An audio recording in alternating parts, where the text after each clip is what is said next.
Hello Godzilla fans, what's going on? It's the Poster 64 and I am finally here back with another figure review. Today I will be reviewing another figure off of the Godzilla 2014 merchandise table, and I am here with the Bandai Creation Godzilla 2014 Tail Strike figure.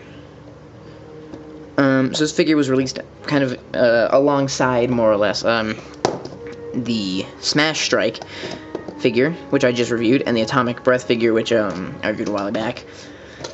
So here we have this guy, Tail Strike figure. Obviously, Tail Strike. He's got this big circle on his chest, if it wasn't obvious enough, and you can push it down, and you get downward motion on the tail. Excuse me, and you can kind of go side to side and get some flailing action, and the tail kind of is in these three separate joints to allow for maximum swinging angle coverage. So, I mean, this just looks incredible. So that's what he does. Maybe or maybe not, this tail movement was inspired by Godzilla's kill delivered to the male Muto in the movie. Bam. But the figure was obviously released before the film. But, as I said on the other figure, the Smash Strike, this figure is definitely more of a toy, kinda.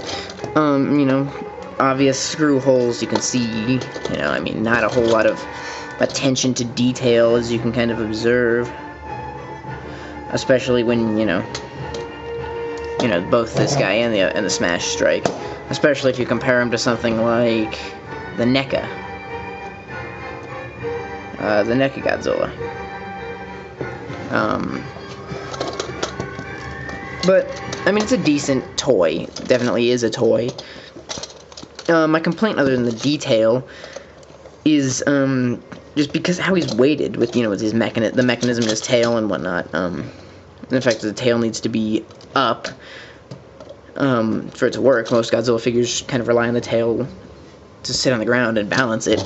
This guy, obviously, if his tail's balanced on the ground, his legs aren't strong enough to, his legs aren't actually kind of held into the figure strong enough to actually, it's not his legs, it's his tail. His tail, the mechanism kind of messes it up, so he can't really stand without leaning backwards like this. So if you want to get him to stand flat-footed, he's got to be like this. And that's not ideal, obviously. Obviously, you kind of want your Godzilla figures to stand more like this. But so that's how he's going to have to stand, unless you want him like this. And, I mean, it's not too big of a deal, but it's a complaint I bring up. So, let's jump into some articulation. Obviously, we have the 3 points of articulation on the tail. This one, and this one. I mean, it's got pretty good coverage. This angle here can basically go 90 degrees. Legs can articulate from about here to here. Not a whole lot there. I mean, you can give him some good walking motion, I guess. Arms can go from down here. I guess you could force it 360, but I really don't like to. Comfortably, they go from about here to there, which is all you really will ever need out of Godzilla's arms anyways. No head articulation, no mouth articulation, and then I guess you could say this is stomach articulation, I don't know. And that's about all the articulation you get out of it.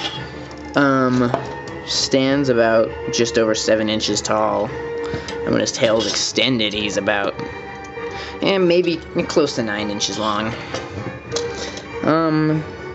But so I don't know. I mean, it's a decent figure. Not a whole lot else to say about it. I mean, definitely wouldn't, if you're not trying to build like this giant Godzilla collection or whatever. I don't know.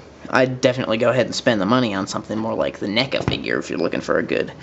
Just if you want 1 or 2 solid Godzilla 2014 figures, I definitely would say, choose the NECA over, this guy. But, I mean, not a bad figure. And these two guys are pretty good little toys to have. So, thank you for watching. Stay tuned for more videos, hopefully coming very soon. Thanks. See ya.